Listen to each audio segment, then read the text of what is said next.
So can I do a quick show of hands for those who I can see the video, or otherwise you can use a thumbs up if you want on the if the emoji thing showing, or just post in the chat, which is who's not yet done their first fundraising round and is new to all of this. All right, so that's Phil and a couple of others. All right, and a few others. All right, who has already done a first round and is now looking to do a second round? Few of those. All right, so I will assume most people are looking to the first round. I see a few familiar faces. So hello, Pauline. And others. I think I startled you there, Pauline. All right, sorry. Okay, so all right, so great. Then Neal, over to you, and I'll keep quiet until I'm ready to go. Yeah, sorry, we've got a poll running, folks, so please feel free to fill in that. As I say, Anthony said we've got a chat running as well. Any questions you've got and you think of as you're going through, we'll get those answered as we go on. After Anthony, we'll have Forresters, our IP and trademark lawyers, who explain the importance of what they do and those for potential investors. And then we'll have Dan from Ideas Crucible, who will explain the idea of perfect pitch, how we can help startups. And then I'll have a little chat about actual pitches versus pitching events and such like. And we'll take it from there. So again, it's an open event. We're here to help you. Please make the most of it. And I'll keep admitting people, Anthony, we're up to 50 odd now. So if you want to start, ladies and gentlemen, our great partner for many, many years now, Anthony Rose, the founder and CEO of SeedLegals. I'll let you carry on, Anthony. All right, thank you. And if I can screen share, that would be great. Oh, okay, let me stop. You should be fine. All right, so hello everyone. So firstly, by the way, there's a little zoom slider on the side, depending how your screen's set up. So you might be able to move it to get a bigger picture of me, and you can click the view button at the top to see more of me or more of the image or more of everyone else. So you're driving, it's fully interactive. So hello. Now on SeedLegals, we do many, many funding rounds. Some of them are first time, many of them are first time founders. And we're here to help with all the things on your round. But I'm not here to push SeedLegals. I'm here to give you a bunch of advice based on what we've seen on many, many funding rounds. So what I'd like to do is go through the 10, what I call the 10 most important things in the funding round. So the first thing is get your cap table right. So when you incorporate the company, which you can do on Companies House in half an hour for £12. In the UK, it's super easy to incorporate. The trick is that, ideally give everyone ordinary shares. Don't go nuts and make what's called alphabet shares. Some accountants say, make alphabet shares, A, B, C, D, E, F, ordinary shares. This just confuses investors later, and almost always that we've seen it, it has to be undone later. So the normal thing is you create maybe 100 shares, split between the founders, 100 shares at £1 each. Don't try and make the shares worth £100 each or £1,000 to give a higher valuation. It's just 100 shares at £1 or a penny each. And later on, you'll do a share split. Nice and easy. And easy is what you want, because anytime you add friction and unknowns and difficult things, investors just look somewhere else because it's easier for them later. So the next thing is you might want to start hiring people and giving shares to team members. So the first thing is when you're looking to hire people, either contractors, because sometimes before your first round, you don't have enough money to hire people, or for co-founders, you always want to have a founder agreement. So when you start your business, a couple of things you realize with time. Number one, things don't always work out. Founders split up. In fact, with COVID these days and people working from home, there seem to be more people splitting up than before. And in fact, I was just on our SeedLegals web chat, and one of my colleagues pinged us company just started an accelerator, founder dispute, founders leaving, it's a mess. And but what you really want to avoid that is a founder service agreement. So all the founders, if there's more than one, should sign a founder service agreement. And what does a founder service agreement do? It's got three key parts to it. One of them is share vesting. It says, if I leave anytime in the next typically 3 years, I have to give back some fraction of my shares. So if you split up after year one, the departing founder needs to give back 2/3 of their shares. And that means if you started off with, let's say, 50% of the shares each, they give back 2/3, they're left with 16% equity, and the business can carry on. If you didn't have share vesting in place and someone leaves, then somebody ends up owning half the business. They can block future fundraisers. They will basically mean the business is uninvestable. The second thing in a founder agreement is non-compete and non-solicitation. So if you do end up breaking up, it's going to mean that you want to avoid the departing person going, I'm out of here, I'm going to make a competing business. They can't. So that's really important. So founder agreement is saying that you and all the other people are assigning things to the business, and the business becomes the key vehicle that's going forward, and the people themselves can come and go. The third thing in a founder agreement is IP assignment. So when you started your business, even before you incorporated, you'd met in a pub. In the days you could go to a pub, and you had brainstormed and you noodled things on paper and you sent emails and you did designs, and you did that all informally. But you're at risk of somebody saying, wait, I own this idea. So one of the things in a founder agreement is that everyone assigns all the intellectual property before you started the business even, and up to now, and beyond, to the company.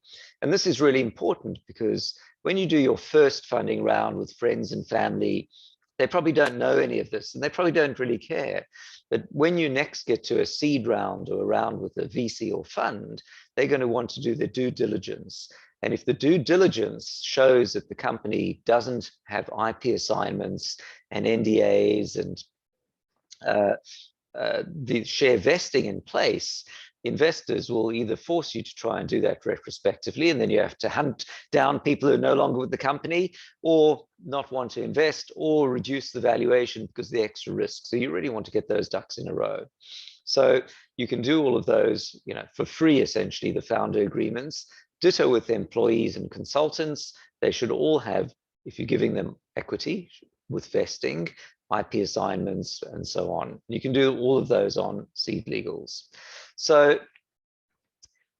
you start by giving the founders some fraction of all of the shares. So you create 100 shares, there are 2 founders, they maybe 50 each. And now, later on, you want to hire employees, and you might want to promise them share options. So here's the tax thing to note, which is that when you give people shares, if the shares have got no value, you can just give them some shares. There's no tax issue. But once the shares have got a value, if you give someone shares, it creates a tax liability for them. And if they're an employee of the company, it creates a tax liability for the company as well, as if you had given them that value as payment. You may be liable for national insurance and pension and PAYE. It could be a really expensive mistake. So the idea is, before your first round, well before your first round, when you've incorporated, the shares have got no value. So you can happily give shares to people. But once you've got a term sheet out and you're discussing a valuation with investors, or you've done your first round, you should be very careful to not give shares, particularly to employees. If it's to a contractor, it's their own problem, but to employees, and instead you give them share options. And you'd create an EMI option scheme, which you can do on SeedLegals. And an EMI option scheme is a tax advantage scheme. This means when you give them the options, nobody pays any tax. And when they exercise the options in years to come, turn them into shares, they pay tax only on a small amount. So they get a very tax advantage rate, and the company pays no tax at all. So to recap, the rule is When shares have no value, feel free to give out shares. When shares have a value, give share options instead. And by the way, our data suggests that about half of all companies create an option pool for employees. They do that as part of their first round. Don't waste your time trying to do it before your first round. It's just a one-click provision when doing your first round. And the typical option pool size is 10%. Sometimes investors will push for a larger one, that's American style, but the UK 10% is typical. So the next thing is SEIS. So of course, pretty much all founders know about SEIS. Just in case you don't, about 80% of all funding rounds in the UK are fueled by SEIS and EIS investors, angel investors, looking for their 50% or 30% tax breaks. The advance assurance is where you write to HMRC and they write back going, yes, you will be able to offer SEIS to your investors. And that bit isn't strictly legally required. You can just raise money and then afterwards do your SEIS compliance and give the investors their certificates. But these days, most investors will ask, do you have your advance assurance? So I think it's worth getting advance assurance because it's often the difference between an investor discussion that goes, do you have your advance assurance? And if you go, yes, they go, great, I'm in. And if you go, no, they go, call me when you've got it. And you can do that super easily on SeedLegals. HMRC has been making it a bit more difficult year by year as the number of people applying has increased. They've decided some companies are wasting their time by applying speculatively. So now when you apply for your advance assurance, you have to give the name and address and proposed investment amount for, we think, about at least 25% of the amount you're applying for. So if you're looking to apply for £200,000 of SEIS and EIS, you need to list the name and address of some investors who are looking to invest 50K or 70K or more. They're not having to commit to invest, otherwise it would be a catch-22, but they have an intention, and because it's HMRC, you don't want to make it up. We haven't seen HMRC ever actually contact the investors, but you really want to do the right thing. So you want to have some investor discussions and say, hey, if we get our SEIS, would you be interested in investing? Can I put your name down for our SEIS application? There's no commitment, but it'll be really helpful in getting us to the next step. So the next one is the all tricky one about how to value your company and how much to raise. So typical mistakes, fortunately, we don't see that frequently, are where companies either give away far too much equity, ironically, often in a friends and family round, where well-meaning relatives, you give them 30% of the business, but that makes you uninvestable later on. Or well-meaning family members who have no idea how valuations work, you'll raise on a PowerPoint presentation, you'll think, I've been reading TechCrunch, I'm going to raise it a 5 mil valuation. And then it turns out that they invest at that valuation. But when pro investors come along later, or a fund, they go, dude, you're out of your mind. The valuation's a quarter of that. There's no way. So here's the way that we've put together to value the company. So you've got an idea, you've got a PowerPoint, you've got this blockchain-enabled bicycle lock. You've spent, quite a few hours on it. Is the valuation £20 or 20 million? How do you know? So there are a few ways to go about trying to figure it out. Number one, you can read TechCrunch and then take a zero off the end, because those are crazy US valuations. Number two, you can take a spreadsheet and work out your future cash flow forecasts and so on.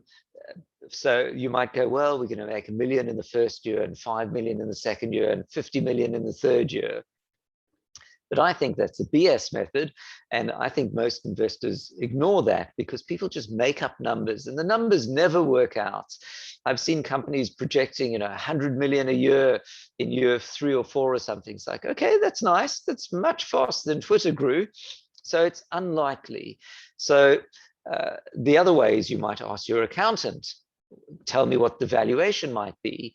And the accountant would go, well, do you have any revenue? And you go, no. Are you losing money? You go, yes. Are you about to have revenue? No.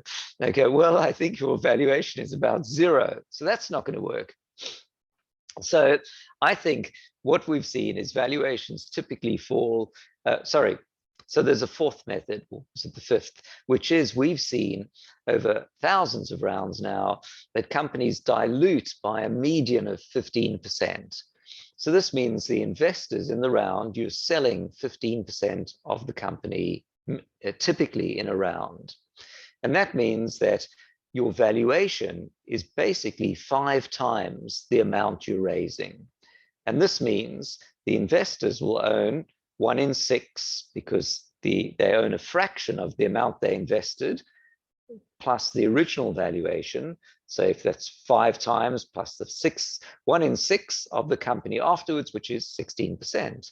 So actually, in a sense, there's a fairly simple formula, which is if, of course, you could give away more equity or you could give away less, but the median is you kind of multiply the amount of money you're looking for by 5, and that's your valuation, which of course simply begs the question, how much should I raise?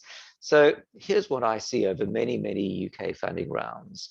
There's a pattern that goes like this.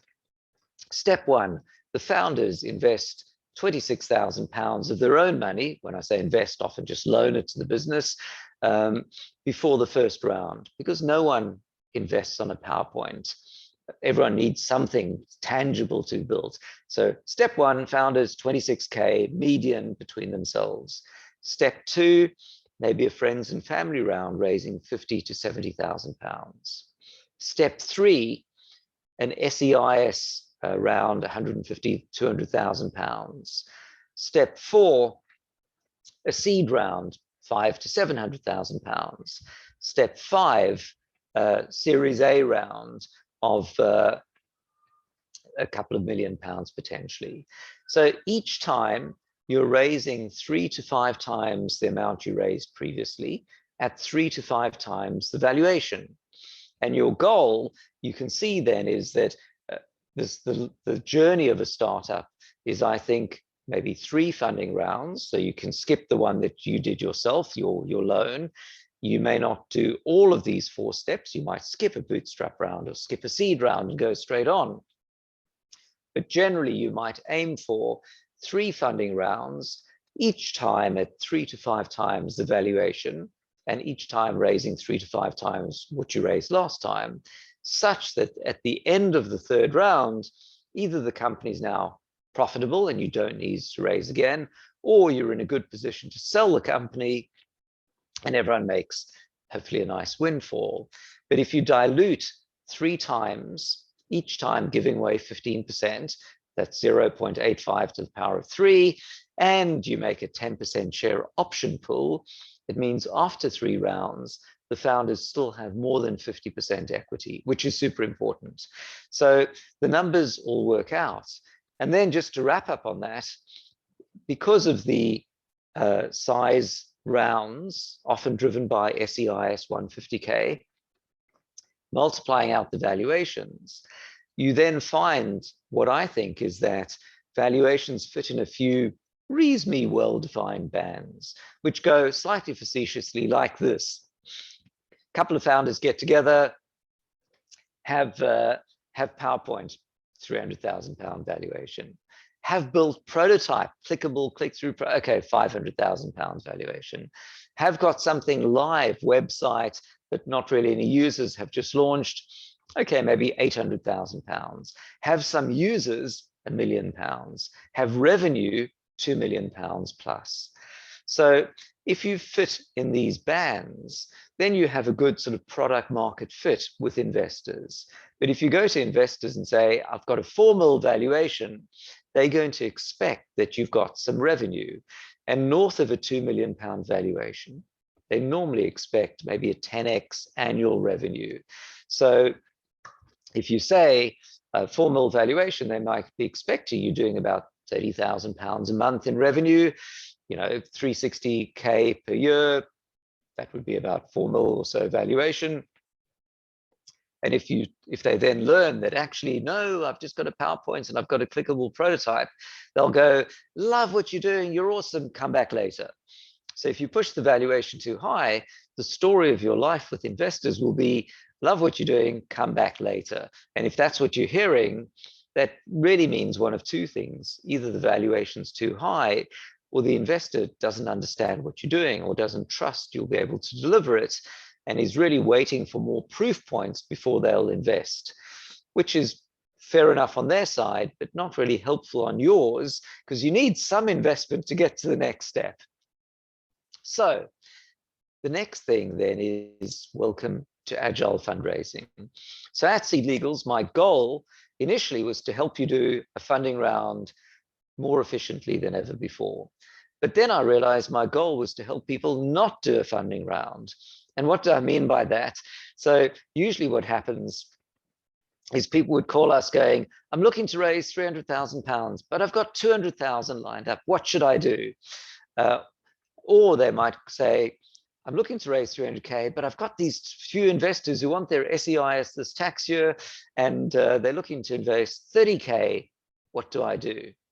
So the first thing is that if you've got investors who are ready to invest small amounts that don't rise to a full funding round, and you haven't decided the valuation yet, it's super early, what you can do is you can invest, or let them invest with what we call the seed fast, which is the UK equivalent of what is in the US known as a SAFE, and is very popular in the US and insanely popular in the UK. So a seed fast says, I give you money now, we don't agree the valuation now, but it will convert into shares when you do your next round at a valuation to be agreed in the round. And because I'm coming in earlier, you'll give me a 10 or 20% discount compared to what the other investors will pay. And for SEIS purposes, if you don't do a round in the next 6 months, then it will convert at whatever valuation you agree. So it has to convert in 6 months. And these seed fast agreements on SeedLegals started £100 each for raising 10K or so. And I love it on a rainy Sunday weekend. Founders are raising 10K, 5K, 50K with seed fast and transforming their way of fundraising. Because I mean, you didn't literally need £300,000 today. You probably needed £30,000 today to pay your developers, pay a web dev company, or whatever it might be. And you can then use that money to get further traction to do your funding round. When you come to do your round, there's the other part then, which is the rolling close. So the seed fast is raising beforehand, then you do a round, and then you can top up afterwards. So if you were looking to raise 300K, maybe you've raised 30K with seed fast up front, and then you've got another 150K of investors now lined up. You might go, okay, great, I'm going to close with this 180K, and then use SeedLegals provisions to say I can top up another 120K anytime between now and the end of the year. And then as you find those investors, you can essentially join them to the round with what we call instant investment. But here's the nice thing, you can keep increasing the valuation with time. So they're joining the deal terms of the last round, but you can keep increasing the valuation. And this means you can raise more or less what you need now. I mean, you don't want to be living hand to mouth and have 3 weeks of runway. You'll be really stressed. But it doesn't mean that you have to raise huge amounts, because you can top up as you go along later. So very quickly then to wrap up, which is before I turn to some questions, when you talk to investors, you can always talk about pre or post money valuation. So here's what that means. Let's say that you've worked out the valuation. I want £1 million valuation.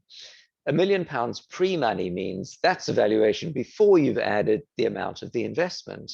And post-money, if you're raising £150,000 on a 1 million pre-money, it means after the round, the post-money valuation will be £1.15 million.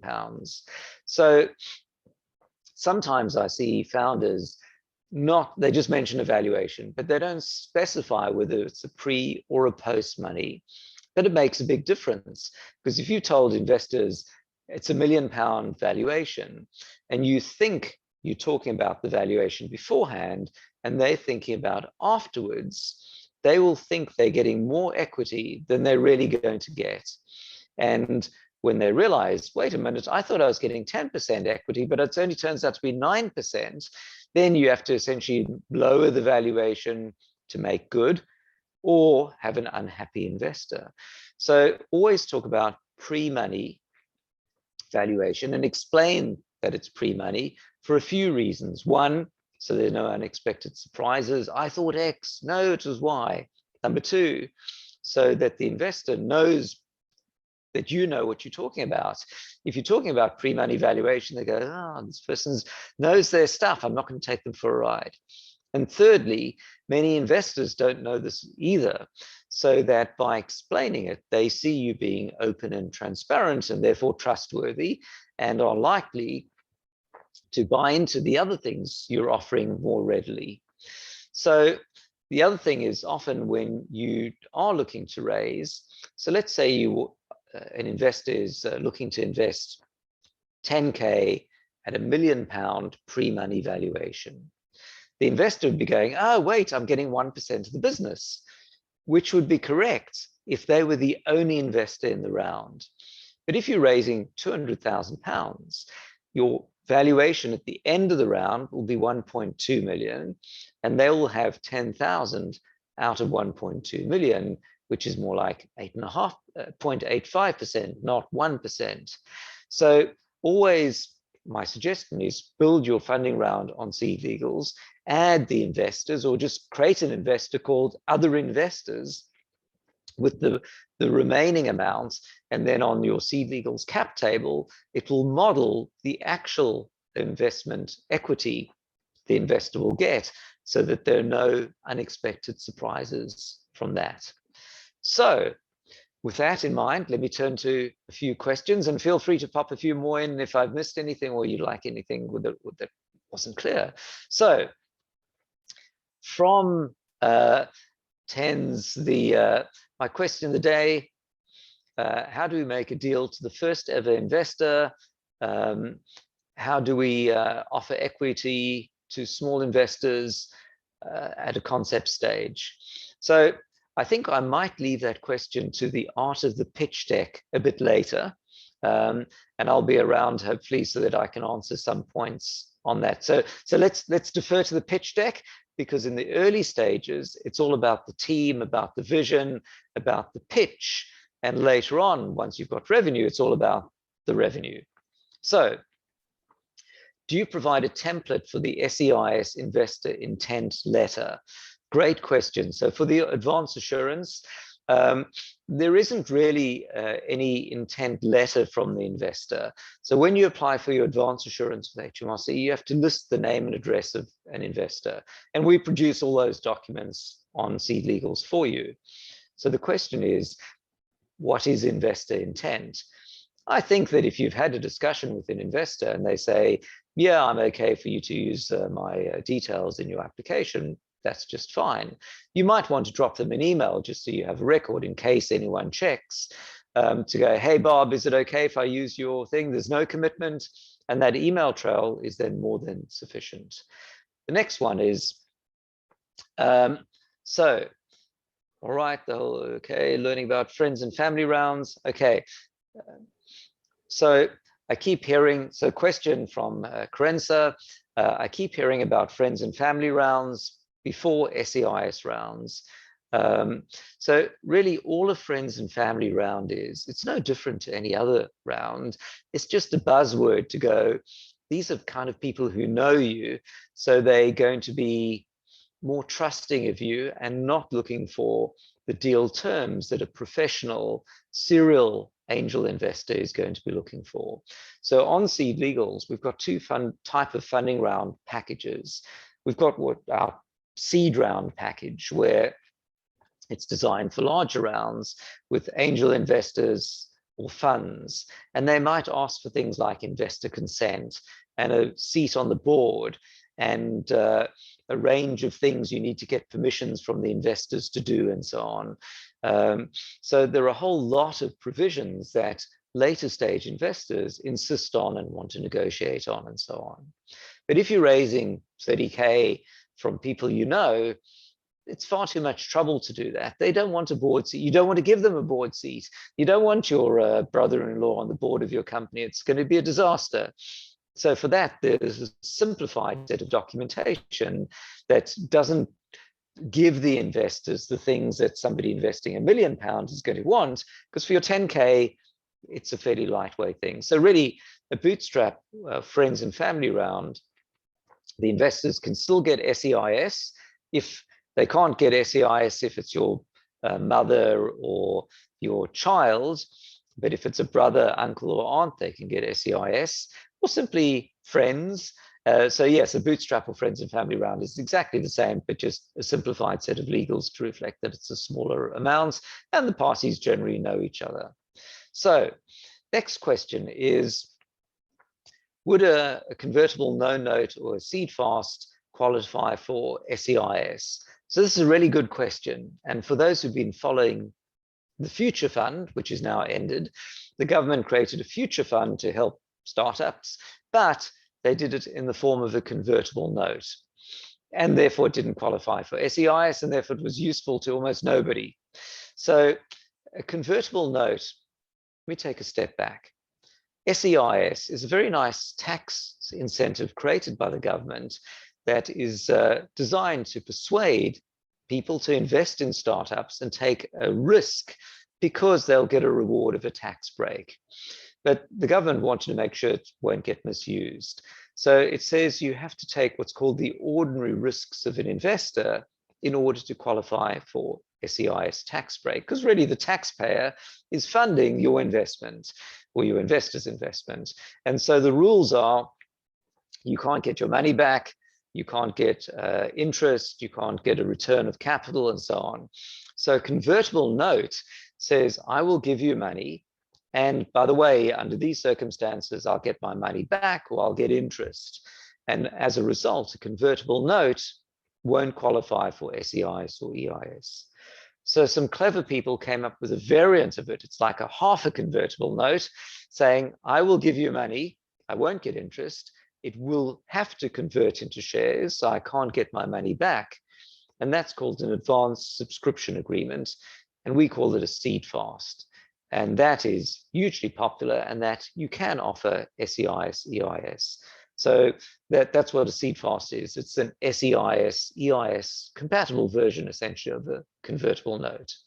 So next question from Ando, which is, would taking investment from an accelerator count as a down round if it's lower than your last round valuation?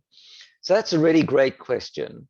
So what is a down round? So down round is really, I've raised at a 2 mil valuation because my cousins really didn't know, and but then I now go to pro investors and they go, hey, you haven't launched yet, or you've launched, you haven't got traction, I'll invest at £1 million valuation. And now essentially, the valuation has gone down and your investors are kind of unhappy.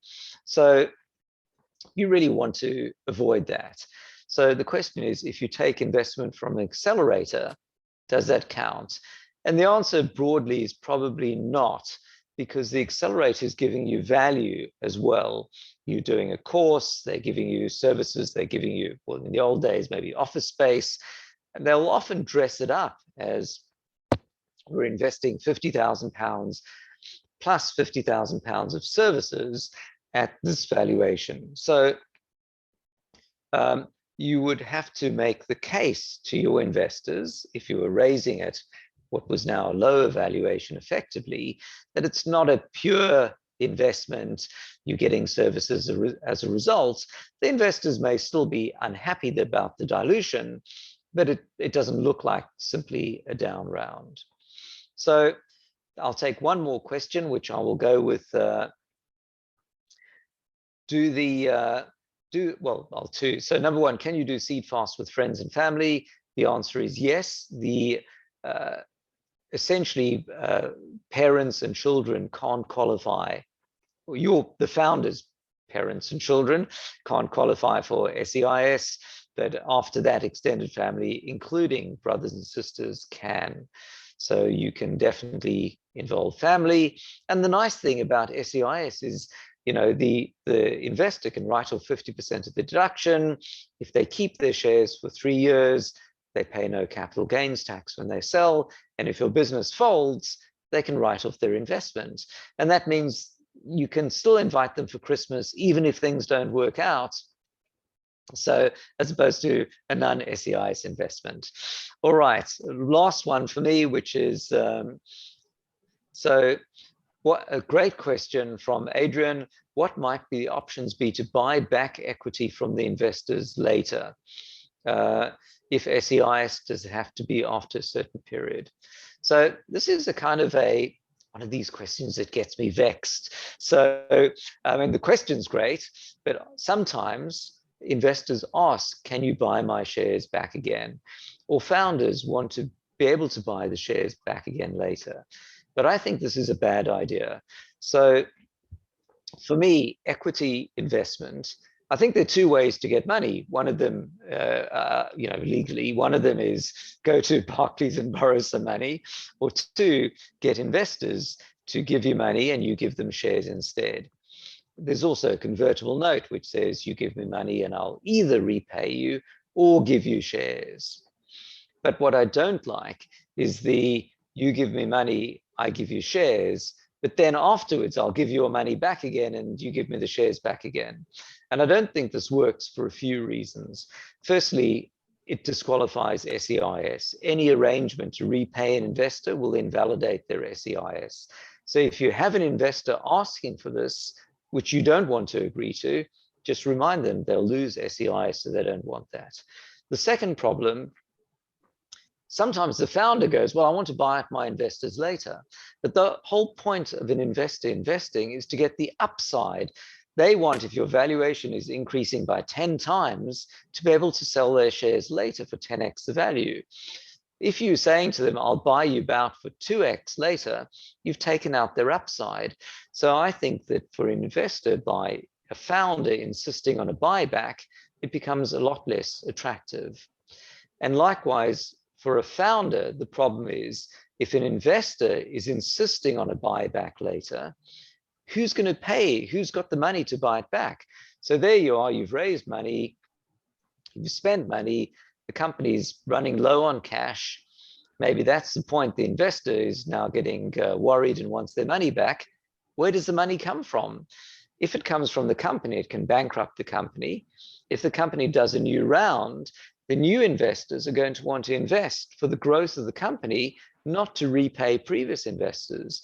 So entering into such arrangements, in my view, makes you a lot less investable, and I would really caution it. So if you have an investor pushing it for it, ping me on SeedLegals, and I'll help you with some arguments as to why you shouldn't do it. And if you want to do it, I'll help you also on some arguments why I think it's a good idea. So anyway, that's it from me. Thank you very much.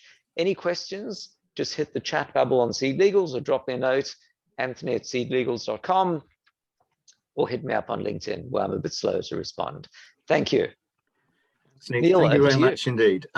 There's a few more questions in there. And again, we've put like the link document, PDF on there today with all the contact details of everybody. Anthony probably answered the questions on the chat as you go along. Now I'd like to introduce Dan from our IP and trademark attorneys, Forresters. And it's just a sort of quick introduction for those of you who watch Dragon's Den and such like, who are trying to raise money and everything else. When somebody comes up to Dragon's Den, one of the first questions they ask is, you know, do you have any trademarks? Do you have any IP in place? In other words, can it be copied, or are you the sole holder of this idea? And generally speaking, if they say, no, we haven't, their argument is, well, hang on a minute, I can do it myself. So from a point of view of companies looking to raise who require IPs and trademarks, such like, and also from an investor point of view, Dan's going to explain the absolute importance of this. So I'd like to introduce you to Dan from Forresters. I will turn my video off. You should be able to share your screen, Dan. Again, any questions going forward for Dan, and afterwards, please just put them in chat and we shall, or they will answer them for you. Thank you. Okay. Dan. Thanks very much, Neil, and thank you to Anthony as well. I'll just share my screen now.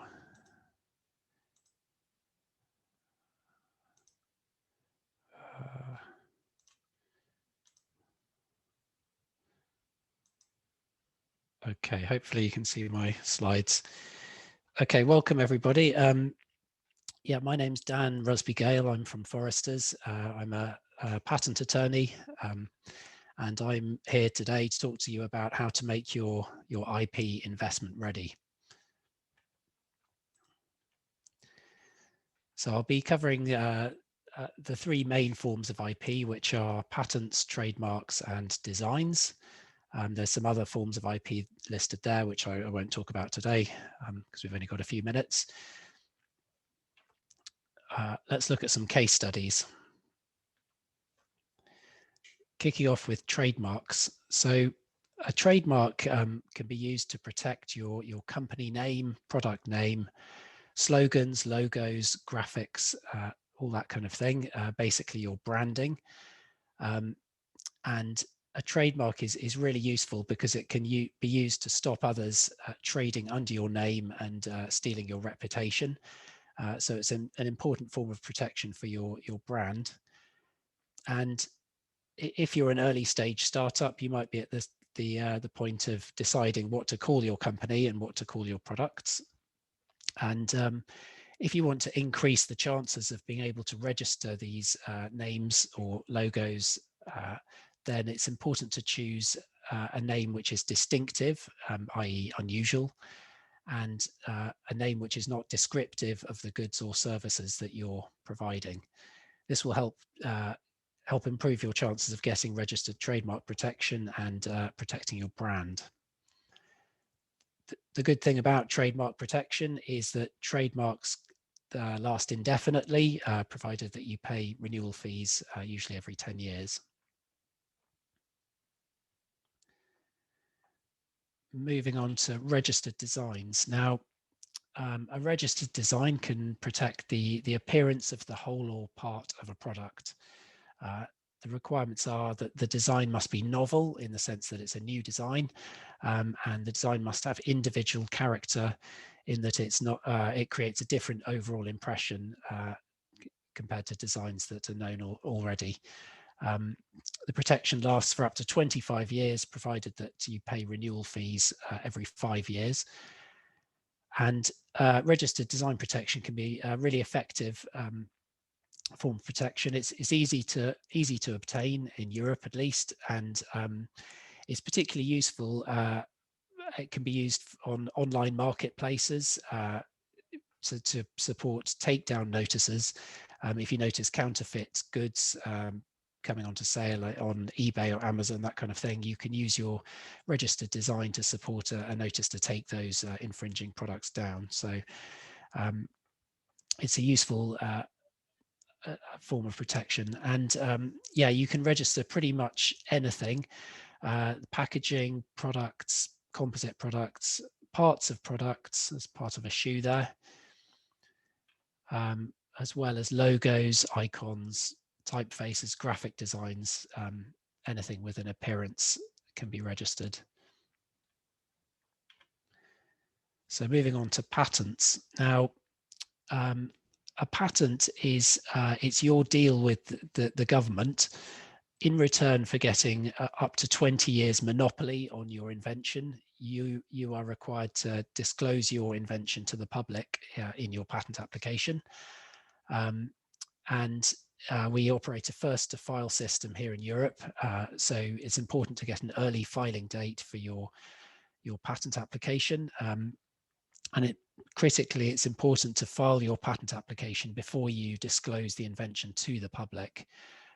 Once the invention is out there in the public domain, it's then no longer possible to obtain valid patent protection because your disclosures will be citable against your own patent application.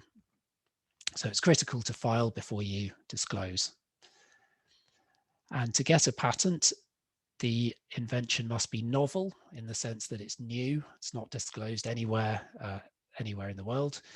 and the invention must be inventive in the sense that it's not an obvious combination of what's gone before. Also, the invention mustn't be excluded from patentability.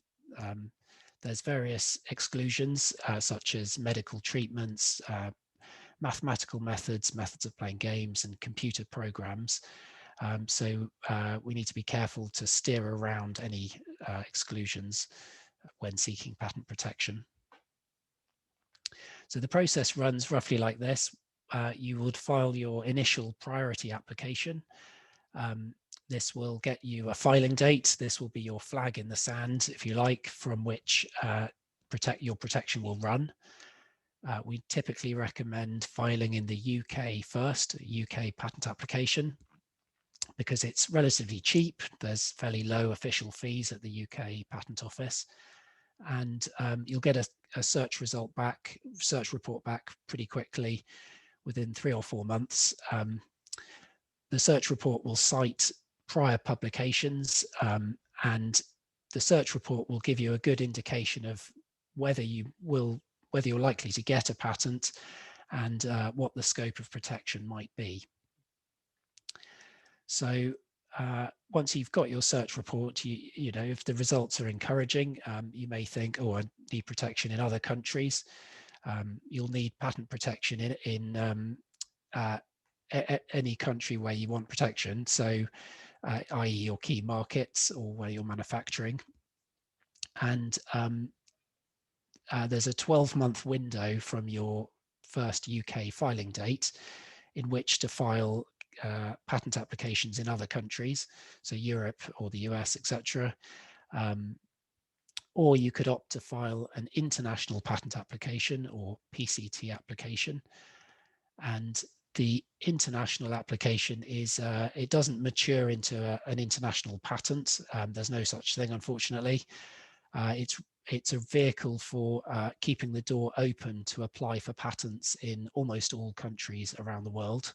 So it basically delays you having to make a decision about foreign patent protection, and also importantly delays the costs associated with foreign patent protection, which can be very high. It delays those costs for up to 30 months from the original UK filing date.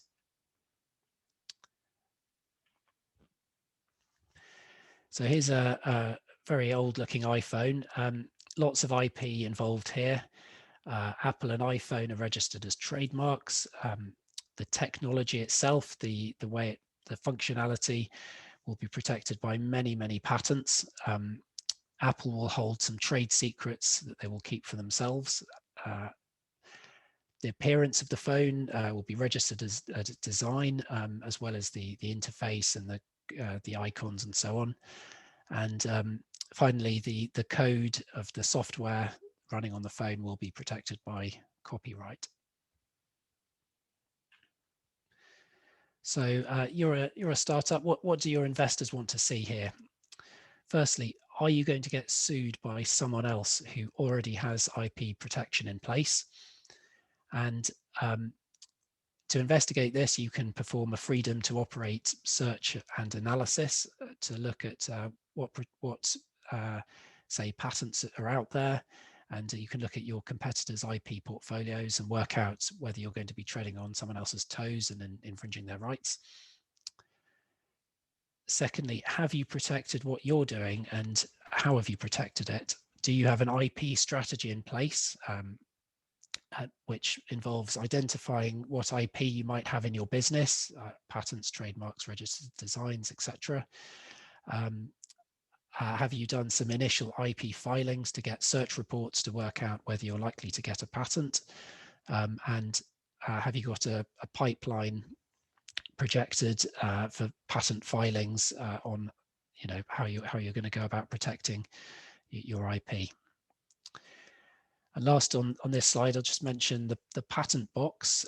This is a scheme set up by the government, which reduces your corporation tax payments on the profits derived from a patented invention. And it can knock the corporation tax down from the current rate of, I think it's 19%, down to 10%. And this is profits from worldwide sales of a patented invention. So it can offer significant tax savings as and when you pay corporation tax. So quick sales pitch on Forresters. How can we help you? We offer a free 30-minute consultation. I'm doing these by video at the moment. Discuss your business and work out what IP you might have, and we can talk about how we can get protection for you. We can identify the IP in your business, refine your IP strategy, and put together a roadmap for your IP filings. We can help you write sections for investment pitch documents, the IP sections, and give you obviously cost estimates for the various filings.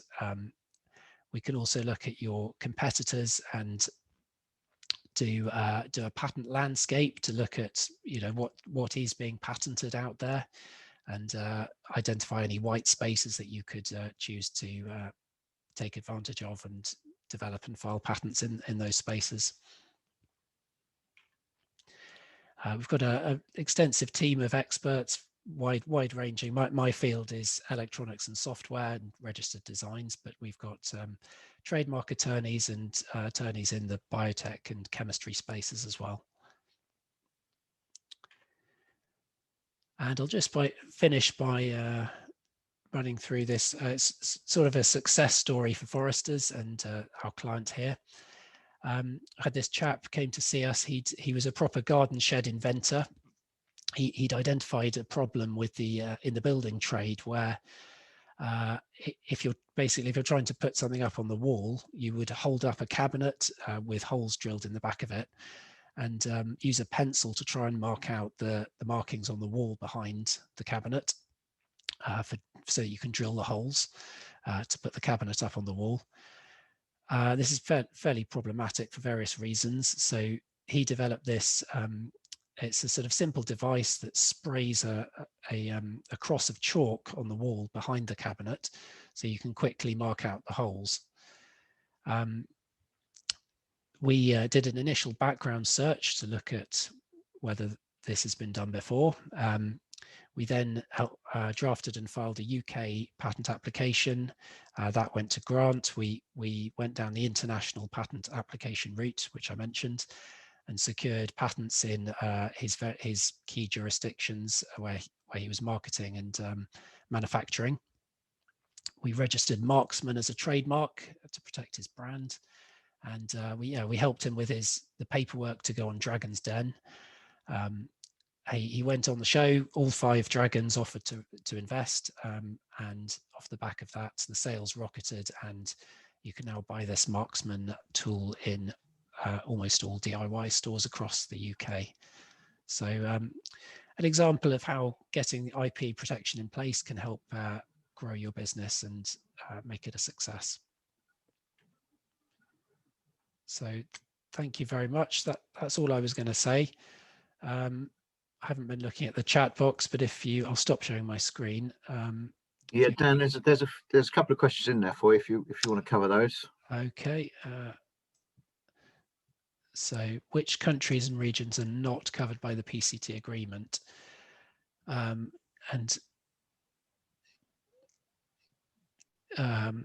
Okay, so the PCT agreement does cover almost all countries around the world. There's certain countries such as Thailand, Taiwan, and a few others which aren't covered by an international patent application, but there is the option to file separately in those countries which aren't covered by the PCT, and we would need to investigate that if protection is required in these specific countries.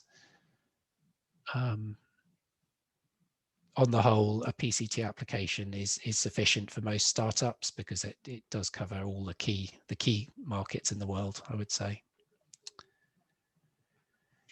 Second question, under what circumstances might algorithms be protected? Now, this is a great question, and it falls within my technical area. So computer programs themselves and mathematical methods are not patentable. They are excluded from patentability.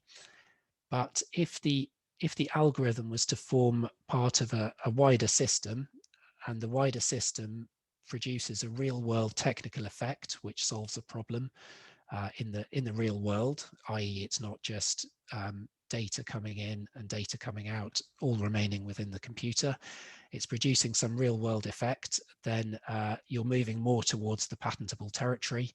And yeah, I mean, patents are granted all the time for inventions involving algorithms, so long as they produce this real world technical effect. Okay, next question. Can you patent or protect chemical formulations? Yes, absolutely, you can. We've got a team of chemists that work on this kind of thing all the time.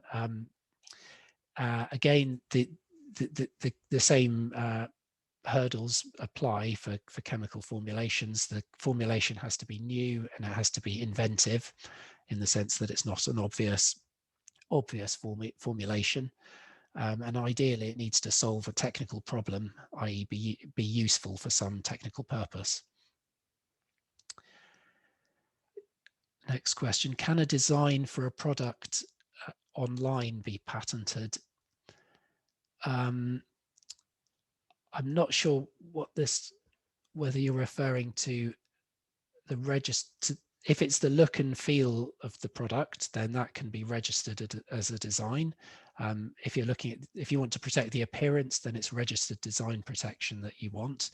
But if the product is producing some kind of technical solution to a technical problem, then it's patents that need that would be appropriate there. So I think the answer is yes.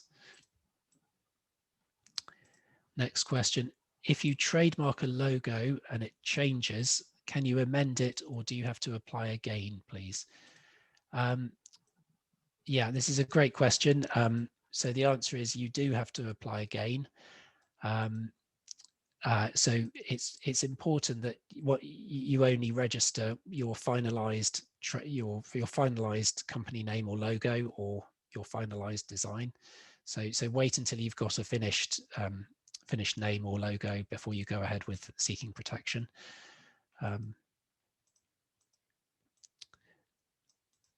So okay, just clarifying the earlier question. Can you protect an online product hosted on a website? So if we're talking about say a software app that's running on a website, the answer is, again, yes, you can protect that, provided it produces a real world technical effect. So by this I mean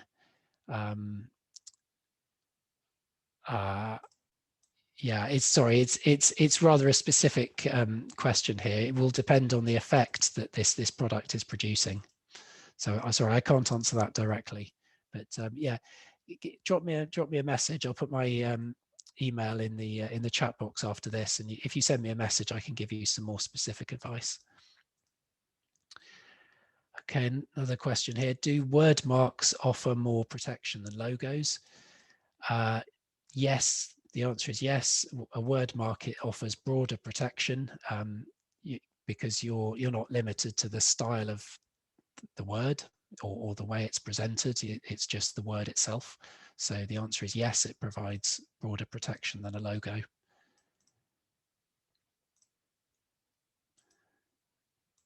Okay, sorry, one more question. Can you patent an e-commerce website software as a service? This again will depend on exactly what you're doing. If the underlying reason for this website is a business, it is a business or administrative activity, then the answer is no, because the invention would relate to a business method, which would be excluded from patentability. So it kind of, again, it depends on exactly what you're doing. But if you're doing something like collecting data from customers and then selling to customers, then that's unlikely to be patentable.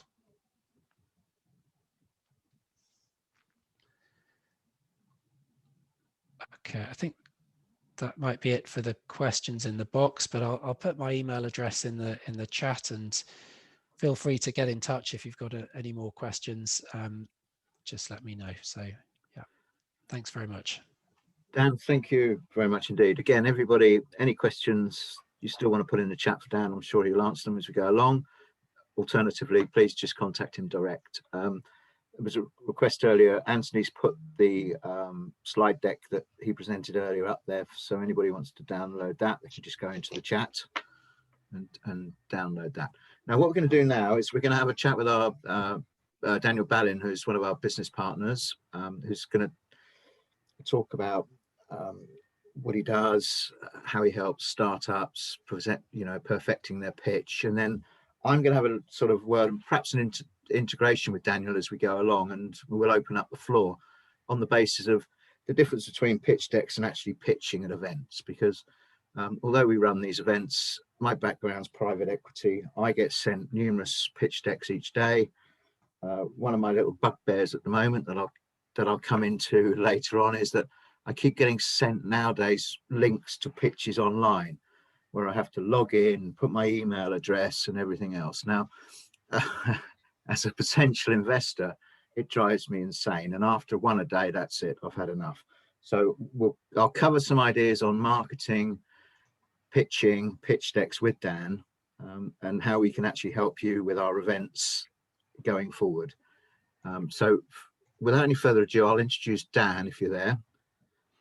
I'm here, yes. I'll close my video down for now, but again, I'll let you have a little chat for a minute, and then we'll open up the floor literally, and we'll have a chat together, which is different to what we normally do, rather than sort of preach to people.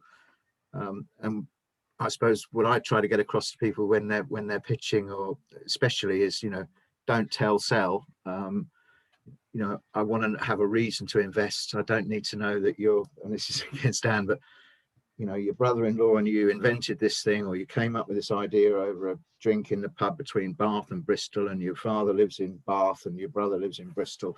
And by the time you sort of got into like actually pitching your opportunities, most people have just turned off. But Dan, please, up from ideas, carry on. I'll stop my video for a minute, but I'll stay online. I thought I'd make this a little bit interactive at the beginning, just as we're an hour in, and I know you've had an hour so far of the great talk by Anthony and Dan. So I thought I'd talk a little bit about sources of investment. So and then when with Neal, we can talk a bit about the actual pitch. So you're all going to go and get some investment. I just wondered who you thought might be the best source of capital, you guys. Who might be the best source of investment? For those who want to just lift off their microphone or throw it in the chat. Yeah, anybody wants to come in, please. We'll cover everything here, but this is we'll open the floor as well. So any questions, please just come in, or quick comments. Okay, VC funds, someone said. I was going to say customers. Yeah, got customers. Yeah. Friends and family. Someone said pre-sales.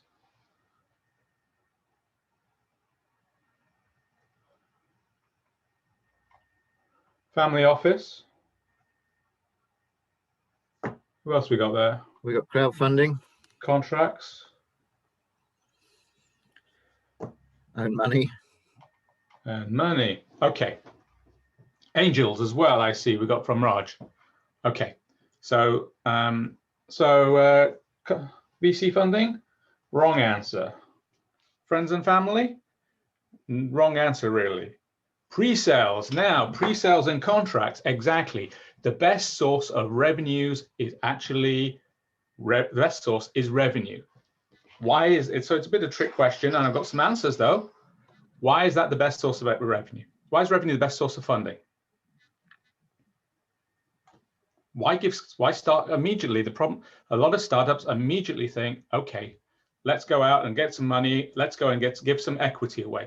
If you can fund it from pre-sales or contracts, it's always the best way, because it means you're not giving any of your business away. Don't immediately think you should be dealing with other people's money unless it's going to be free money that you're already going to secure from businesses at the end of the day.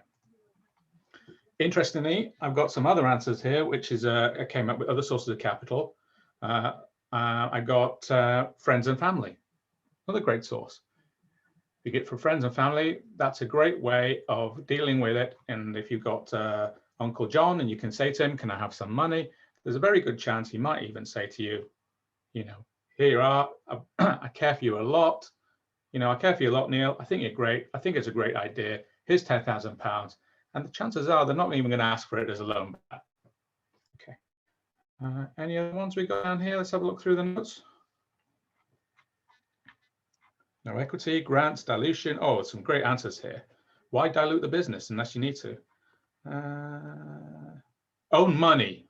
Hey ho. At the end of the day, entrepreneurs, to me, entrepreneurism is about risk. And if you go to an investment, particularly if you're sitting on 10, 20,000 pounds that you've been saving up and you have not given any money away as an investor or an angel, I'm kind of thinking, hey, hang on a minute. I expect you to put something in your own business at the end of the day. So entrepreneurism as a whole is all about risk. So first of all, consider, you know, make sure, you know, you should be looking to try and put some money in. If you're not really going to have put 10, 20, 20,000 pounds of your own money in your own startup, there is a very good chance that the investor's not going to be interested. If you haven't kind of gone to your friends and families, equally so, your investors equally not going to be interested. Why should you go to someone else asking for money if you're not willing to risk it? And I actually question if you're not taking a risk, whether you're the right person to be leading a company. Because at the end of the day, as a CEO of a company, it's all about risk and managing that risk. So seriously consider putting some money into that business. But other sources of revenue are customers, are suppliers. If you've already lined up and the business is built and it just needs the, you know, and you just need, and it's all ready to go, and you're just waiting for some working cash flow, then maybe go to your suppliers and say, I've got a great idea. It's all ready to launch. I just need some money to working capital. Maybe I should go and have some, you know, I just need some money. And they're going to say, well, you've lined me up as a supplier. Maybe, you know, we'd be willing to put £5,000 in, which will offset against the contract, particularly if you've got 10 individual suppliers lined up. And actually, this within their interest to invest in you if they're going to be for future down the line, because if they're going to be involved in the company, they're interested in your success at the end of the day. Another source you might want to consider is something like a grant. Lots of grants like Nesta and Innovate UK. Doesn't require you again to give away any capital to dilute the business. There is sometimes a little bureaucracy that goes with it, with the paperwork. But again, 100% of your business will still be your own at the end of the day.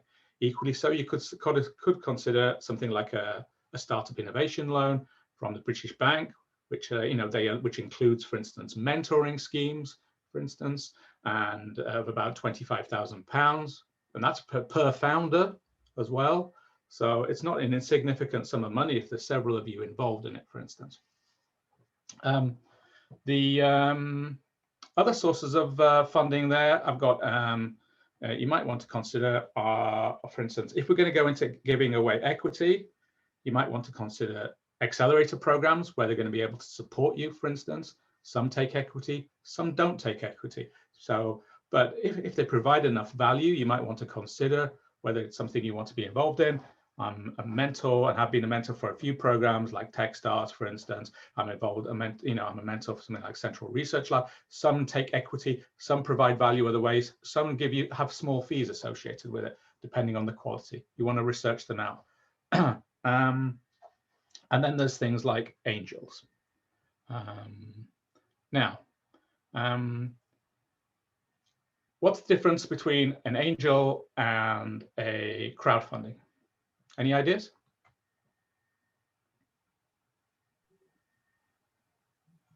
Anybody feel free to shout out or whack it in the chat. I know the answer, but I'm not saying. Actually, there's very little difference between angel and crowdfunding. There we go. None really. Yeah. None really. At the end of the day, they're both putting their own money in. Same with what's the difference? What's an angel group, for instance? It's just that. An angel network. Actually, they mean the same thing. Just a group of individuals who maybe on the nod sit together, hear their pitch, and maybe and it's just a group of angels at the end of the day. It kind of gets different when you're getting into angel syndicates, because they all might be together, hearing the pitch, but they've actually all put their own money together, and it's effectively co-funding together. And they might have different roles that they assign to individuals. One might source the deals, one may be doing the finance and the due diligence, one may be doing the technical assessment, for instance, but and they're actually all together in the deal, making the decision collectively, sharing in a pool of individual equity at the end of the day. This contrasts with, for instance, an angel group, which is a bunch of people on a Wednesday night having a lovely drink, hearing some pitches together, and maybe thinking, oh, I'll invest £10,000. Oh, I'll invest £10,000. But actually, they may not know one another, and they're not in any way taking any collective risk together. Okay, another source of funding you might want to look to is seed funds. Seed funds are just small VCs at the end of the day, baby seed funds at the end of the day. And but they come in different shapes and sizes. So anyone idea what the kind of shapes and sizes may be? So one might be, for instance, an SCIS seed fund, for instance. They, for instance, will be interested in funding SCIS, which Anthony was talked about. Why might you not want to go for an SCIS tax break fund? Any ideas?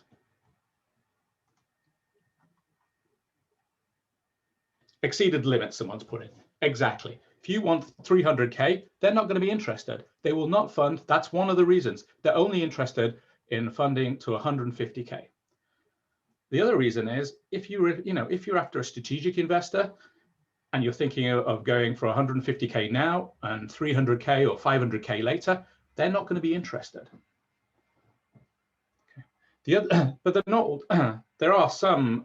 Then there's some which where there's no tax breaks, but they may be, for instance, have collective interest. So there may be, for instance, a Welsh seed fund, for instance, or the fintech seed fund, or the deep tech seed fund, and they've kind of got trends, and you can kind of what the niches, and they're probably particular interests, and they may align very much with your startup, but they may not align in any way with your startup. So something to think about again. And then there's some there's some new kind of baby seed funds, which sole purpose has been to actually act as a feeder to a large seed fund. So someone like Amadeus, for instance, has created a seed fund. Amadeus are typically a large growth fund at the end of the day, but they've created this just so they've got a vested interest at the early stages, just so that they've got keeping an eye on you, for instance, and they like you, they think you're interesting, but they're only willing to really give you 100K or a couple of 100K, for instance, in the early days. Maybe, so they've created a little seed fund, and then you've got your growth funds. For most of you guys, which I understand, are any of you looking to invest more than £1 million? Probably not relevant. And then if you're kind of getting into the £10 million investment funds, then you're kind of getting into the private equity guys. And then there's corporate VCs. Corporate VCs, they kind of operate across the size of the financial prize, from simple seed money right down to big D rounds, and they can operate. They're typically aligned with the strategic aims of the company. They know that if they were to buy the neat startup that you guys are, because they kind of work at a different speed and they've got different levels of bureaucracy, they're often going to kill you. So they know actually what we'll do, we'll invest with you. We may even give you premises where you can work with. we might even give you access to some of our contacts, for instance, and we'll keep an eye on you, see you grow, and you can make us funky, and we'll give you maybe some baby supplier relationships as you go. But we'll keep you at arm's length. You'll be your own company, your own entity, and maybe further down the line, we'll consider you as an acquisition, or maybe we'll see that it's not relevant to us. You're not relevant to us, but it's been a healthy experience because you've, for instance, been in the telecom sector, or you've been in the transport sector, and you built, had access to the portfolio of some of our suppliers and links. And they, that's kind of, any questions before, because that kind of sums me up in the literally flying space I've done. There's a question there, Dan. Maybe if Anthony's still about, could seed fund invest up to 150 under SEIs and then top up under instant investment, as mentioned by Anthony? I'm sure the answer is yes, because obviously there's also EIS as follow-ons. But if Anthony's about still, perhaps he can answer, or yourself, Dan. Typically, most of the seed funds set themselves up as either an SCIS or an EIS, and typically they don't tend to have both. So there might be something that's in the larger space, so it might be someone like Ascension, or for instance, or it could be someone who's not in the tax break space, like something like Passion Capital. Typically, you're operating in one or the other, but there are some examples where there are, and you might want to look in, research into this. Yeah, great. Does anybody have any questions they want to fly at us now? Turn your mic on, have a chat. We're here to help everybody.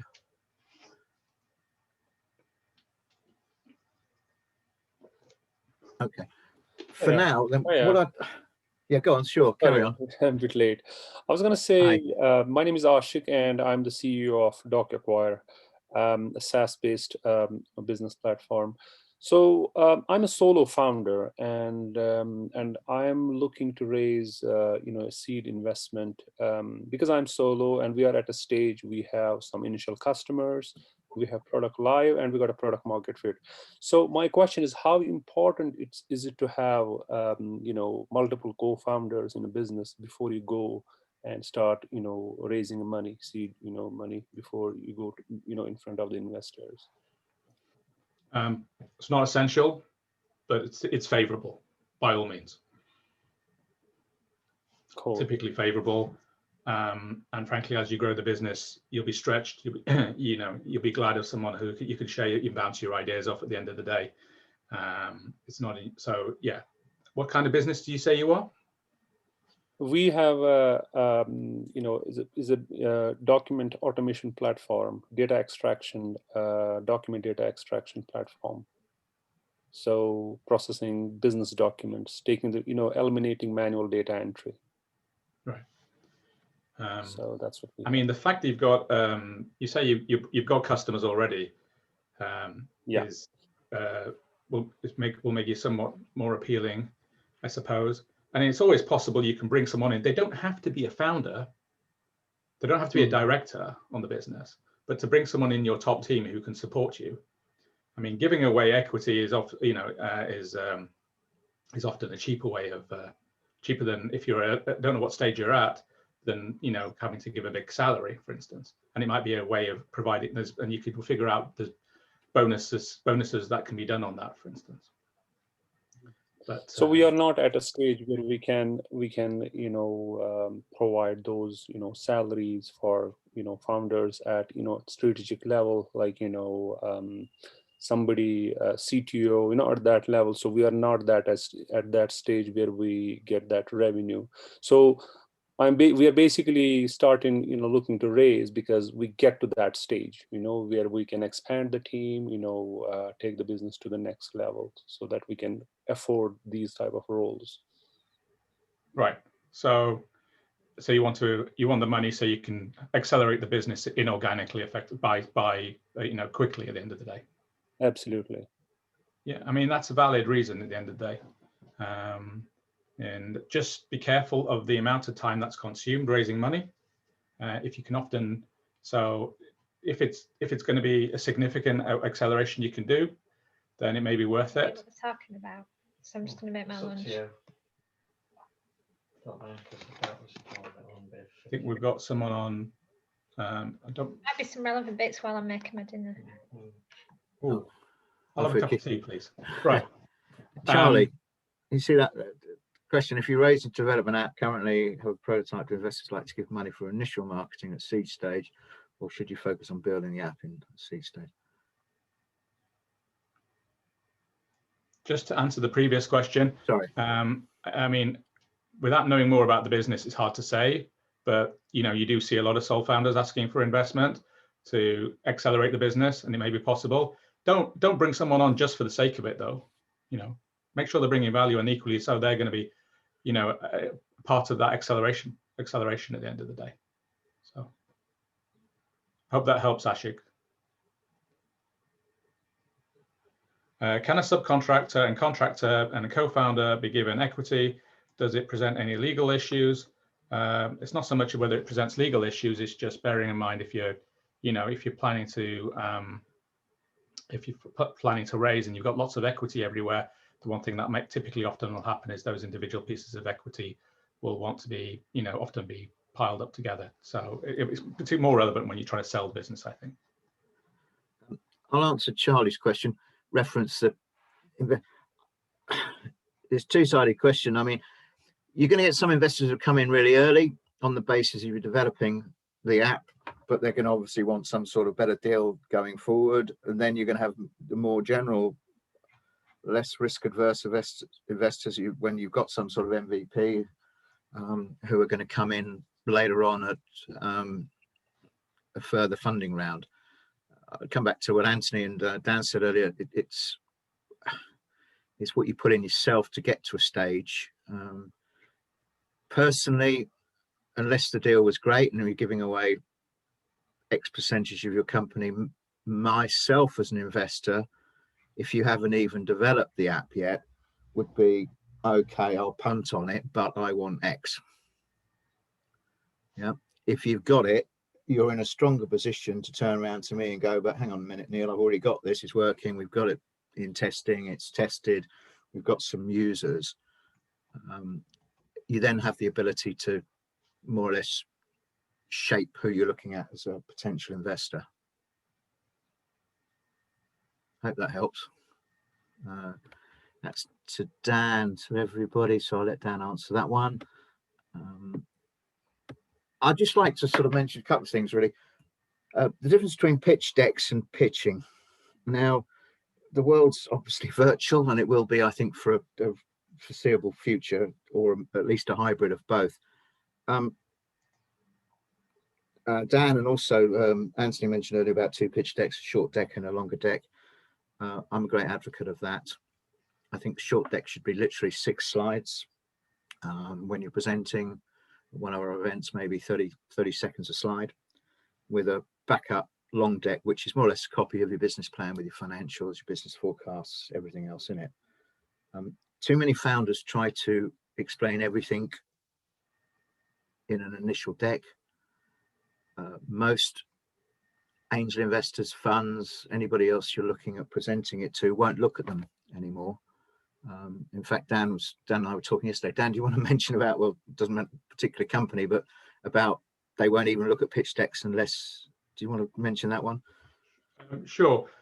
Just conscious, Conrad, do you have a question? Or are you just dialing in? Yeah, so I mean, there's some startups when you put their some investors where some funds where, for instance, you put your pitch deck in, they ask you to describe your business in less than one sentence. Not unusual. Yeah, and they won't even look at a pitch deck emailed to them. It has to go onto a platform where they'll perhaps look at it, or AI will search through it and decide whether or not they're going to look further. So your key points have to be in there. It's a bit like a CV with jobs these days.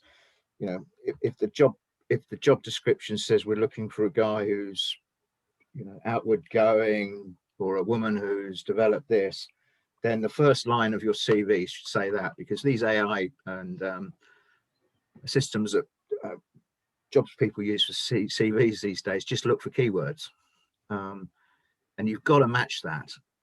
And it's not like, oh, I've got a great deck, I'm just going to send it to everybody. My view is that, and again, looking at it from an investor point of view, you also have a one-page teaser that says, you know, we're so and so, so and so. It's like your elevator pitch in 30 seconds.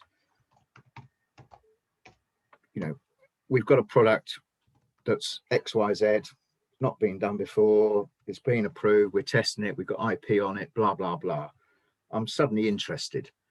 You know, if we're in the elevator and you go, my name's Fred, I live in Bristol, I've been developing this, that, and the other over the last, I've gone and I've left the elevator. And it's so key. And a number of, I mean, our pitch events, 3-5 minutes. I still think 5 minutes is too long for a pitch, but you know, that's what we run at our events.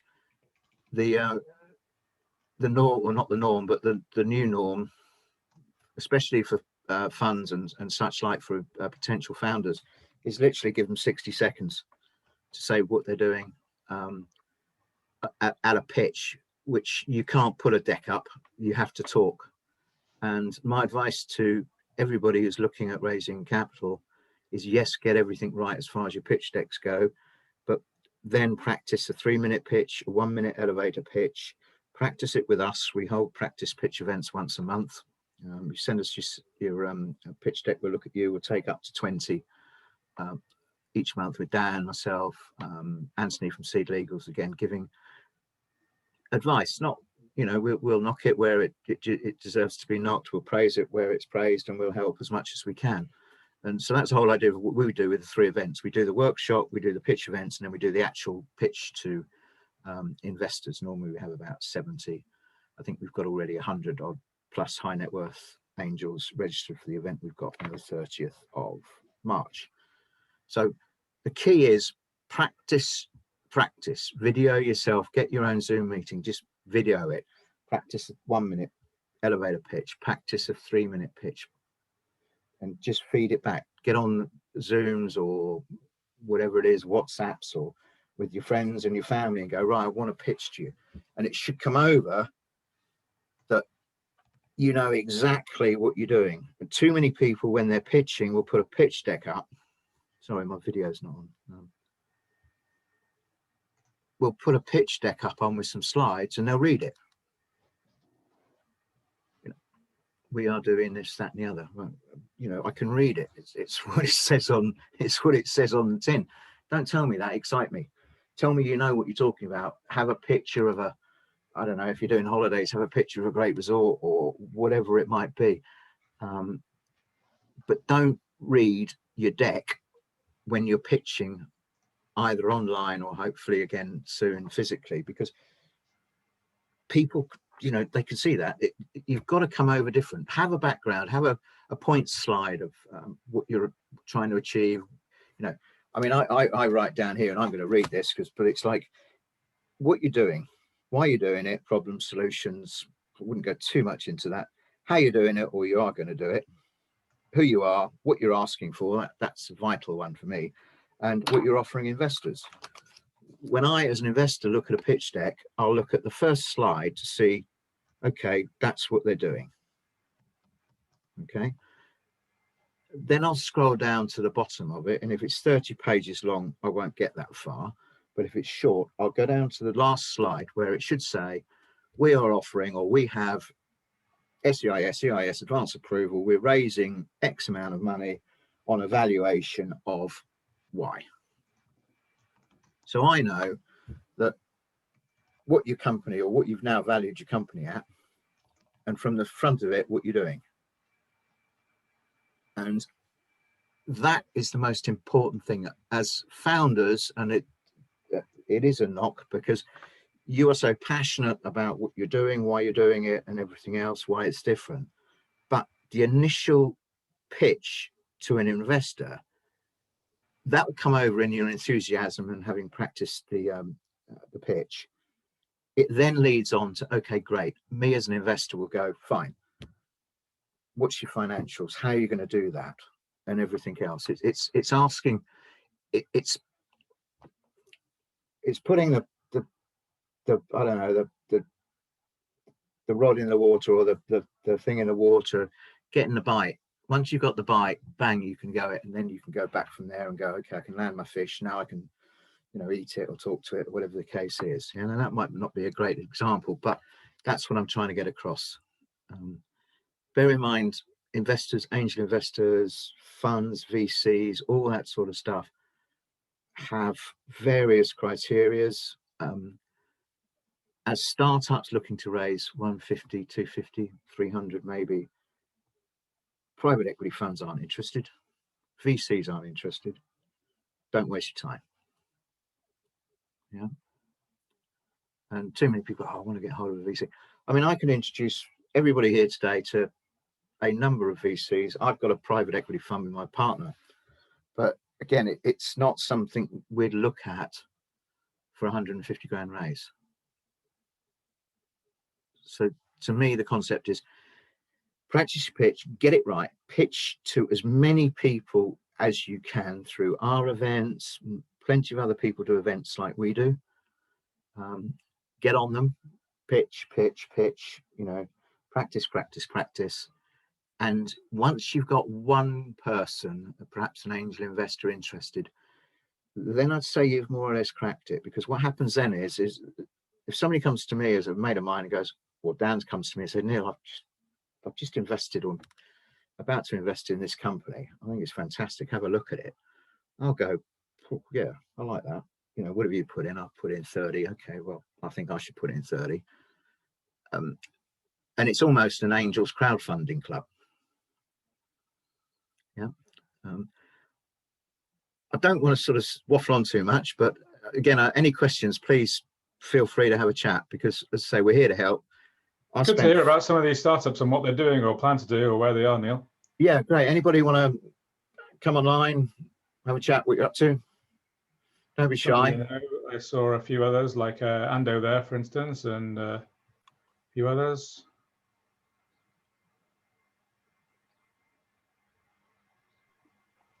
Hi guys. Sorry. Hi, Ando. Got a weird eye infection, but yes. So I am founder, inventor, CEO of Happening. What's Happening? It's a platform, that award-winning platform. I always forget that bit. It's an award-winning platform that lets you watch an event from any perspective, at any time, and from anywhere in one immersive, navigable experience. Think Google Street View, but with video. And I can absolutely vouch for a lot of the advice that's come on this call. I've got IP, who I actually did with FORRESTERS, and that has been instrumental in terms of getting me in many rooms. If I never had that, I'd be laughed out of sort of many rooms. I've also benefited from the advice of Dan, and yeah, it's just really great guys. So for the other founders that are on the call, some really good gems here. So I don't know if you had any questions for me, but yeah. I wasn't just calling you to flatter me, but great. What about there's other people on the call? There's showing the. So anyone else? Terry and Helen and Michael. Any questions? Ian, I recognize Ian. Hi, Ian. As your camera's on, call you out. Sorry. You don't have to speak. I'm not putting you on the Sorry, spot. no. Thank you, Daniel. Thank you, Neil. Another excellent presentation from you guys. Daniel, I made a Horlicks of the last pitch practice because I didn't have a presentation. I'm fascinated by Neil's 6 slides for the short deck. The long deck, Neil, you didn't say how many, but you said it pretty much covers your business plan. But I'm trying to refine my 20 slides down to the 6. And then get the elevator pitch absolutely right to complement the slides. So I'm trying to cover all the things that you've said, but that was all very helpful. I mean, Ian, to me, the long pitch deck should basically be your business plan looking good. Yeah, so where there's pictures or slides that could be put in rather than just read 30 pages of text and figures. That's to me what the long pitch would do. You'd never send that out initially. That's something, once you've got an investor hooked, as I say, that floats in the water, you've got a bite. You know, you've shown them the one page that's where they've bitten, then you give them perhaps a short deck once then they come back and say, okay, what are your financials? You go, okay, bang, here's my full deck. It's a very staged process. And to me, it's I don't know, I approach it from a sales point of view, and as I say, with founders, it's too often tell, not sell. And that's nothing against founders, because most founders aren't salespeople. Yeah. And Dan and I are looking at a concept where with pitching to actually, or founders to find somebody who is a salesperson, perhaps, to pitch for a minute, 2 minutes, 3 minutes, whatever it might be, to then go, okay, questions. Yeah, okay, over to Ian. It's an idea we're working on, and we think it'll work because, again, it takes the sales process out of the initial pitch from founders who aren't confident necessarily, either pitching online or pitching physically eventually. Well, I think your advice on the last one, in terms of what's the proposition, what's the aim, what's the objective, what's your ambition, and Daniel was questioning slightly whether there was a marketplace for the sector of the travel industry that I'm looking at. So I brought in quite a lot of third party, what Google says is needed, what travel agents need, what the consumer needs. So we're trying to pitch all this. I'm trying to do it all in the 6 slides. Got a full deck, a full plan, full projections. We built a web prototype. It's moving on, and all this is very helpful. No, well, that's great. That's what we're here to do. As I say, these workshops are here to help. The pitch events are here to help, and then obviously, once you're ready to pitch, you pitch. I think our next, for anybody attending, and please look at our website, which is I was looking at the date. Someone who went to the practice session that you were at last time, Ian, has pitched last Friday and secured some investment. Sent a big thank you to Neal and I. No, that's very good. I'm not quite ready. I'm not quite there to come into your next one. And I'm actually looking for seed fast, the agile funding that I think is very important at the early stage to get enough to build my prototype into a commercially usable website. And that's going to be important to get that and to start the marketing to the particular sector, because it's B2B2C. That's quite an unusual one. Not quite ready to go in for the full pitch yet, but perhaps on the next one, I want to talk to you two guys as to how you can help anyway. But yeah, sure. We, as I say, we've got another practice pitch coming up on the. It's after the next event, so obviously not trying. Where are we now, March? So 6th of April, our next practice pitch, 12 o'clock. Good. I'll apply. Yeah, sure. As I say, we had I won't mention her name. Dan knows her. We had a lady, I think she's done 3 of them now, practice ones. And actually, I think it's the one that Dan's talking about who's actually raised some cash now. The first one, she was like a rabbit in headlights. It was just, oh my God, she was like frozen. And then she did the second one, which much improved the third one. And then, as I say, she pitched at one of our events. And I think that's the one Dan's talking about, who's actually raised some money. But that's what it's all about. And it's not just with us. It's, as I say, the whole idea of, you 6-slide deck, 3 minutes, and then your elevator pitch. Just practice it with anybody. Call up your old mates or go, look, I'm going to bore you for 5 minutes, literally. That's all it takes. And I'd encourage literally everybody to do that, because it's the same old. You only get one chance to make a first impression. Screw it up, and you're fighting backwards. And I'm not saying that to you, Ian. I'm saying to everybody. And capital raising is an art. It's a job.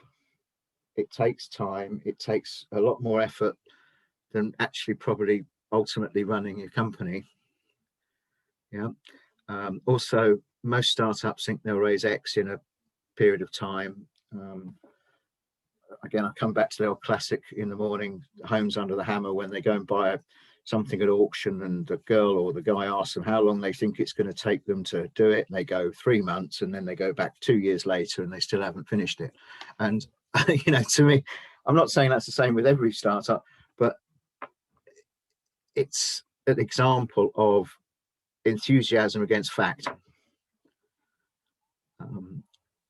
And that's why, coming back to so important what Anthony was saying earlier, if you don't need 200 grand up front, don't ask for it. Do your seed fast, build capital, then do your seed round, then do your ongoing funding, or your top up funding. And that, We've got some people on the call who are still here. Anyone else want to speak? See Peter there, Peter Osborne, Helen White, Terry Dunn, few new faces, Lionel, Michael. I think I've met Michael. I think we've met, but happy to speak again. Yeah, I'll unmute. Hi, I'm Peter. I'm CEO and founder of Utu. We're building a. Oh, I've lost my video. Sorry. We're building a app that helps people, empowers people to fight climate change, and it's something that I think we haven't seen done elsewhere. It's something that we're combining the ability for themselves work together to sort of form pressure groups and to kind of see their impact grow virally as they bring more people to the platform. So I found it a really useful call today. There's been a lot of good advice. I would like to catch up with Neal later and send him a deck and try and get one of the practice pitch events, because it sounds like that's a real sort of step forward, sort of a real opportunity to try out and see how the thing presents without, you know, screwing up that first impression to an investor. So for all of you, it's been a great session and really, really helpful. Great. I should have said something about me. My company helps companies scale and raise investment. So if any of you looking for investment, please drop me a line. Great. Typically working in companies further along, but happy to have a chat. So yeah. Just put my email in there, as I say, if you earlier on in the chat, and we'll send out a link to this video and also all the contact details for today. Ando, good to see you. I look forward.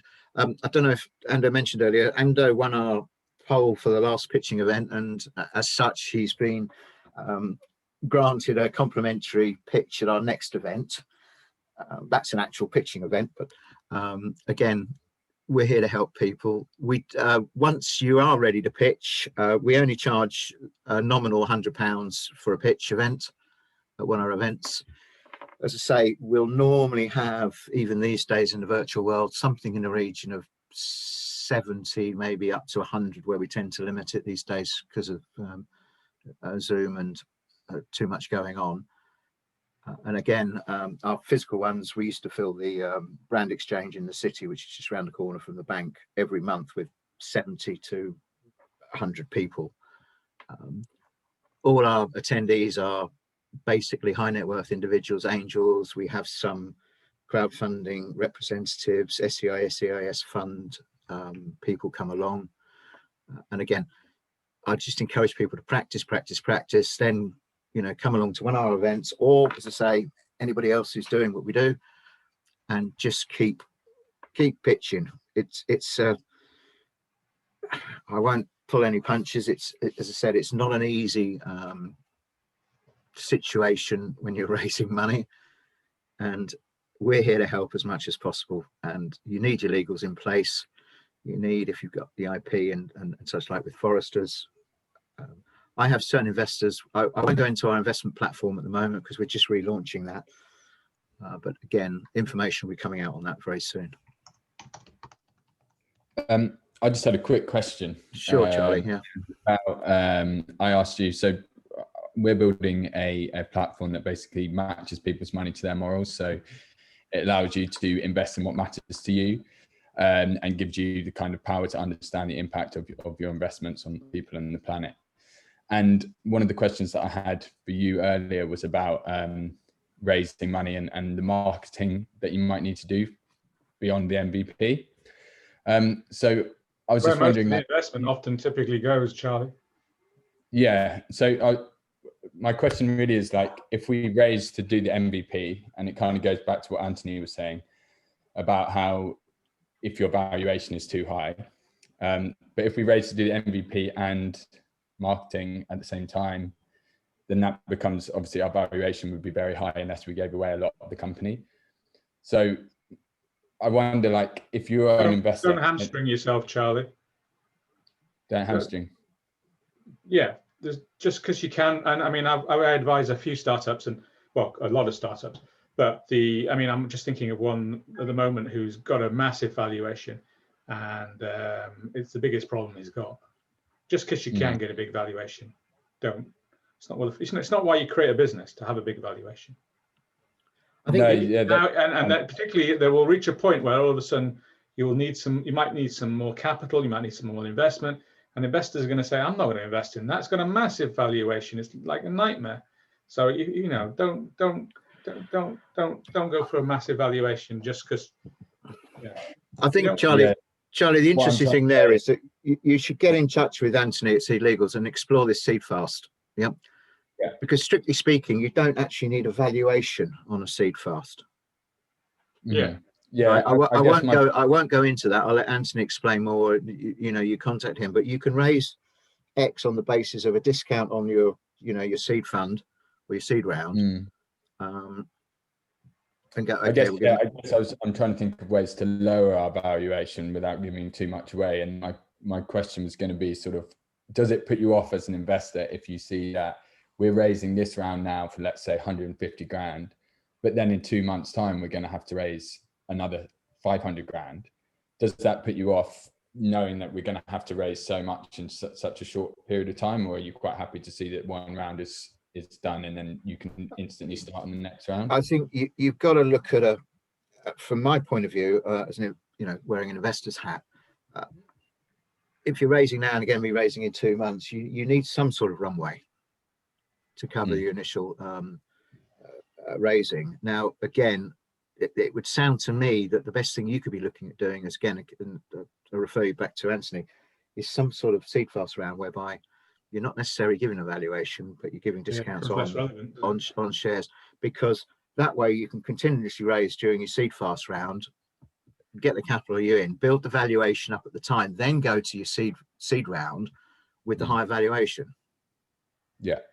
Okay, cool. I mean, if you are going to do it without kind of without a subscription format like SeedFast, you could, for instance, make it that say to investors, if you invest now, we'll give you a discount on your follow-on round. Okay. If you're just going to say we're going to do a big round in 500k in 6-9 months time, investors are naturally risk averse, and they might as well think, you know what, I'll wait 9 months time because it's not going to be generating any revenue. It's they'll wait till it's closer to the exit. They're also going to be looking at potential dilution. Yeah.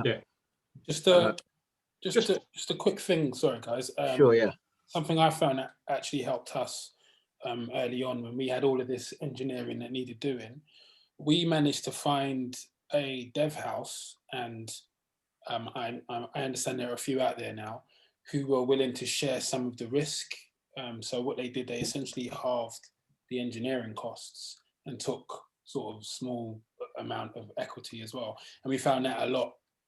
It was quite useful for getting that upfront sort of cash injection. It wasn't cash, but it got the work done. And I don't know, that might just help. As long as they really are, because sometimes they float the numbers work out at the end that they haven't done. This is true. Yeah. Thankfully, we were able to set the valuation as well, so that obviously helps in our favor as well. I did have a question though, and this is for Dan and Neal, because there were quite a few schools of thought with this. Now, I've got probably about 10 different iterations of pitch decks and elevated pitches and 1 minute pitch, 3 minute pitch, 5 minute pitch. I've got loads.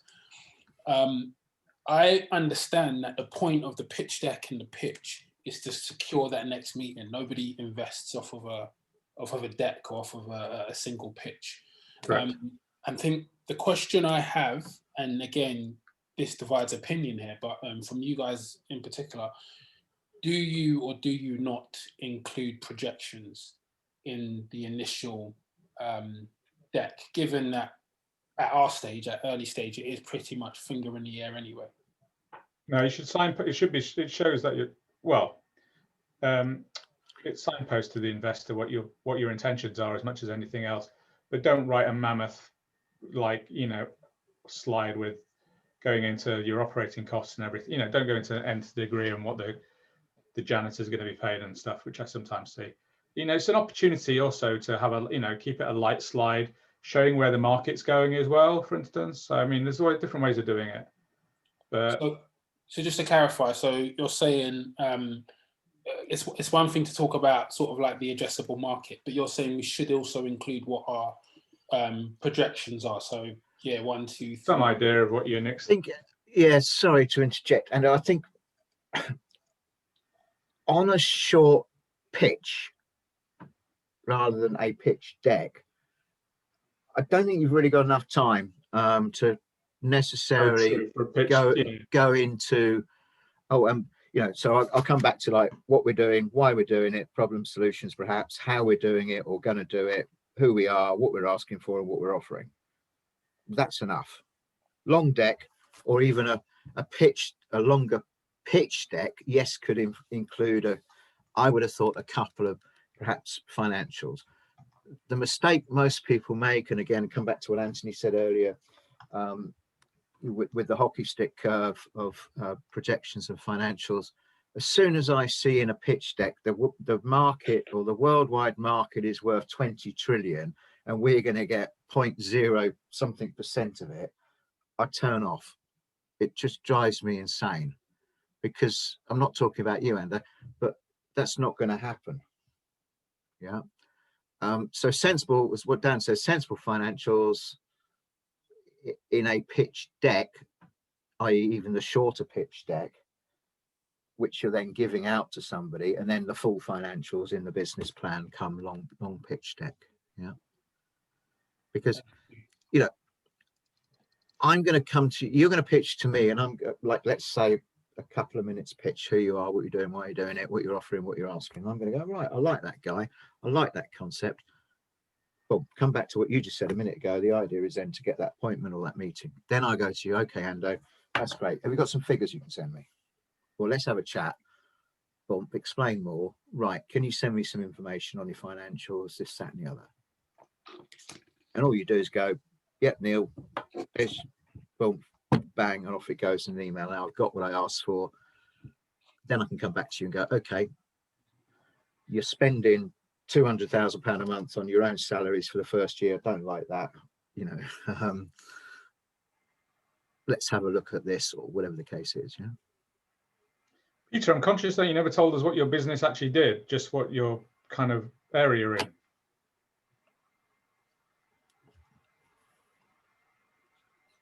Lost Peter. Me? No, he's got, oh, no, Peter. No, Peter Osborne, but I'm conscious. Maybe he's okay. That's okay. Well, we're running out of time now. Anybody else got any questions? Charlie, I'm happy to talk otherwise. If you're looking at, as I say,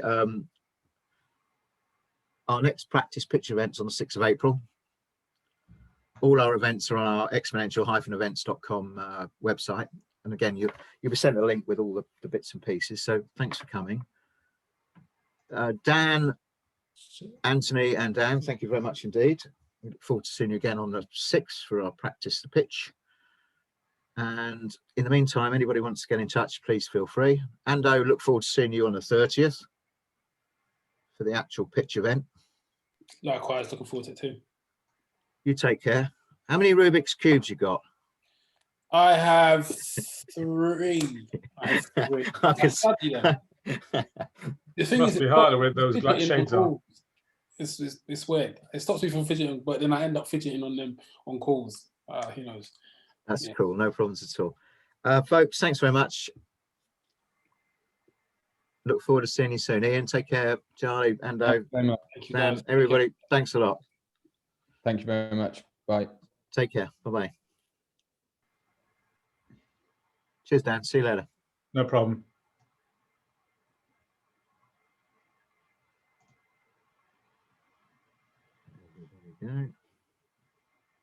Still got 18 people somewhere. I know, they're all going. It's all right.